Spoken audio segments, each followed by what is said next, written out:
Nós vamos falar aqui no NT Sul de hoje, com os nossos convidados especiais, sobre um assunto que vem borbulhando aqui em Cachoeira do Sul já há algum tempo, que é a questão do inventário do patrimônio histórico da cidade. E para falar sobre o assunto, eu vou conversar com o engenheiro Cláudio Vieira, presidente do SINCO, Sindicato das Indústrias Imobiliário e Construção e Olarias de Cachoeira do Sul. E também com o doutor Thales Machado Altoé. Cláudio, seja bem-vindo ao NT Sul. Obrigado por atender o convite da gente. Eu que agradeço essa oportunidade de estar aqui e poder esclarecer algumas dúvidas, enfim, as perguntas que tu possa nos fazer. Doutor, muito obrigado por trazer... Boa tarde a todos, nós que agradecemos a oportunidade. Tá certo. Cláudio, eu quero começar te perguntando, de onde surgiu essa ideia de contratar alguém para esmiuçar, para apresentar de forma técnica esse projeto? Bom, na verdade, esse assunto vem à tona quando o governo municipal enviou à Câmara de Vereadores um projeto de lei que visa regulamentar a política do patrimônio histórico em Cachoeira do Sul.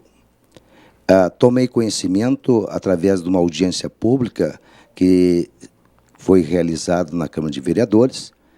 Estando lá, tomei conhecimento deste projeto, enfim, e ao ler ele, tomar conhecimento de todos os dados, entendi que era um assunto muito técnico e nós deveríamos fazer um estudo jurídico do que realmente estava sendo proposto, né, e fazer uma interpretação jurídica. Trabalhamos com basicamente dois direitos, o direito individual e o direito coletivo.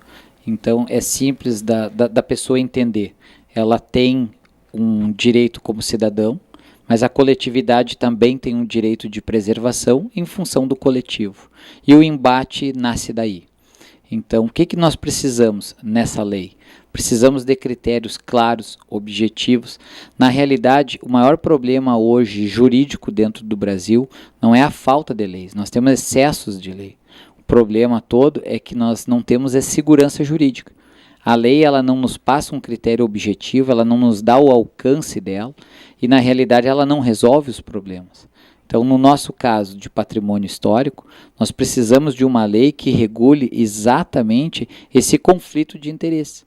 Não é derrubar tudo, não é preservar tudo, mas na medida exata que isso vá acontecer, que aconteça de uma forma criteriosa, objetiva, porque o proprietário não pode ficar em pânico. Mas nós também não podemos perder o rico patrimônio histórico que nós temos. E isso precisa ser feito de uma forma técnica, de uma forma justificada, fundamentada. E, infelizmente, o projeto, da forma com que a gente analisou, que ele estava tramitando e provavelmente ia rumo à aprovação, aconteceria exatamente ao contrário do que deveria ter acontecido. Partiríamos do resultado e depois buscaríamos os meios, e na realidade deveria ser o contrário. A gente primeiro revisa, primeiro a gente pesquisa, primeiro a gente define o que deve ser preservado e depois a gente chancela. Tais imóveis vão ser preservados por isso, por isso e por isso.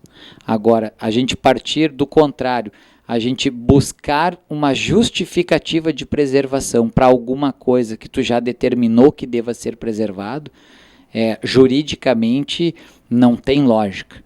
E no caso do patrimônio histórico municipal, que é riquíssimo, essa lei, pelo que a gente teve a oportunidade de fazer um estudo jurídico, não entramos no mérito técnico de preservação histórica. A nossa análise foi jurídica. Ela não trazia segurança para nenhuma das partes.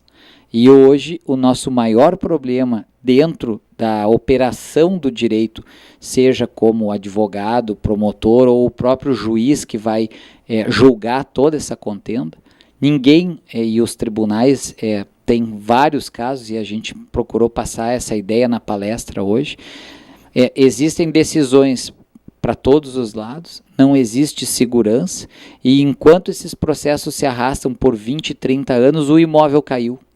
Ou seja, a lei não foi eficiente para ninguém, ela não preservou o imóvel, que seria a preservação, a proteção do interesse coletivo. Ela não resguardou o interesse e o objetivo do particular de ter o seu patrimônio e ele poder usar como ele quer, porque a partir do momento que inicia uma demanda judicial, esse imóvel está protegido por força de liminar, então ninguém mais mexe nele. 20, 30 anos depois, quando conseguimos o trânsito em julgado de uma decisão final, na grande maioria dos casos, o imóvel já sofreu danos que são irreparáveis. E se o particular, de repente, ele teve um ganho depois de todo esse gasto, depois de todo esse investimento e depois de todo esse sofrimento, esse imóvel já tem o rótulo de que ele é intocável, ele não pode ser preservado e essa perda, essa reparação não está previsto em lugar nenhum quem vai fazer para esse particular. E nós tivemos vários casos no Brasil assim, recentemente em Porto Alegre, no bairro Petrópolis, que aconteceu uma situação semelhante, estão brigando até agora. E com certeza em Cachoeira seria a mesma coisa.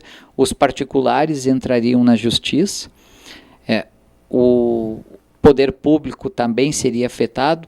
A lei em si, como ela estava na nossa ideia e na nossa concepção ao término do estudo, ela não seria vantajosa para ninguém e ela não traria segurança jurídica. Na última sexta-feira, dia 27, o 5 promoveu um encontro aqui em Cachoeira do Sul com diversas entidades. Na sua opinião, qual a importância que tem de se reunir essas entidades para apresentar isso aí para a população? O 5 se sentiu na obrigação, enquanto uma entidade empresarial, na defesa, sim, é bom que se diga, dos nossos interesses, dos nossos associados, mas também na defesa da nossa sociedade. Somos favoráveis, sim, à preservação da história, porém, que ela permita a construção de um futuro com harmonia com o nosso desenvolvimento. E o primeiro passo que tem que ser dado é a retirada desse processo da Câmara de Vereadores, para que, aí sim, montar-se um grupo de trabalho, com técnicos, com membros de toda a nossa sociedade, e para que todos juntos possamos, sim, construir uma política pública que contemple a preservação da nossa história, mas que contemple o nosso desenvolvimento. Se o projeto for aprovado do jeito que está, o que isso aí pode impactar na nossa sociedade? Analisando a situação hoje, como ela se encontra, a partir do momento que fazemos a inclusão automática de todos esses imóveis, sem que se faça um estudo prévio e determinando que eles passam a condição de bens de patrimônio histórico, se muda o status desses bens. Quando esse inventário foi feito em 89, se tinha uma noção puramente de conhecimento, de listagem. À medida que o tempo foi evoluindo, e principalmente na última década, inventário de patrimônio histórico ele ganhou bastante importância. Com o advento da Constituição, a Constituição, no seu artigo 216, ela cita que uma das formas de preservação é o inventário. Naquela época ele era feito de uma forma. Hoje ele é feito dentro de uma concepção bem mais técnica, aprofundado, fundamentado, embasado.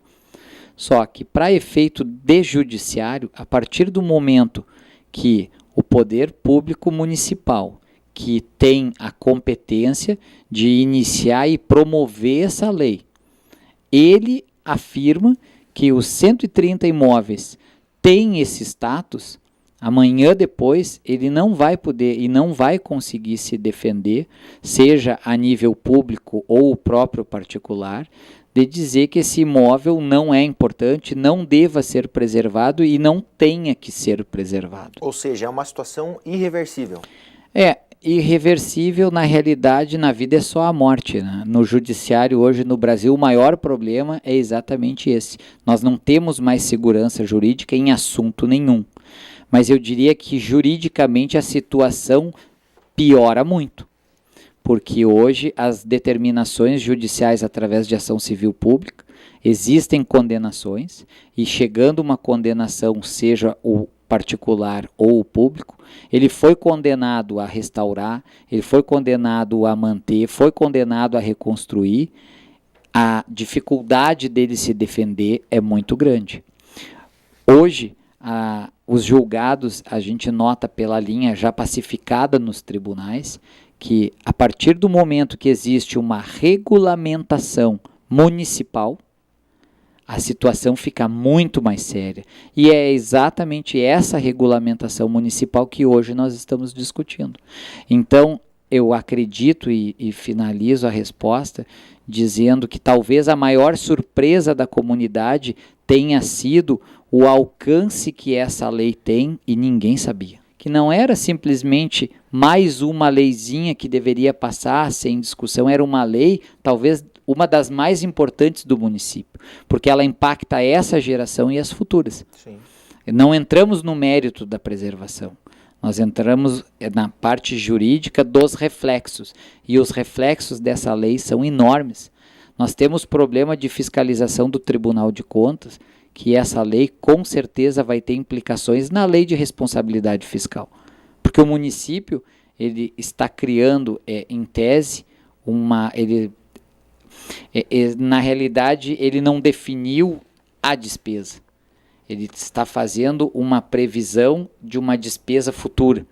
Porque como ele sabe que ele futuramente vai ser réu, porque ele é o responsável subsidiário pela proteção desse patrimônio, se ele estipula agora que todos são importantes e passam ao status de imóveis que devam ser preservados, ele está criando um problema futuro. Amanhã depois ele não vai ter como se defender. E as implicações são tributárias, são muito grandes. E hoje eu acredito que as pessoas que lá estiveram se deram conta da importância da lei. Então daqui para frente torço que o debate continue, porque nós precisamos aprofundar o assunto.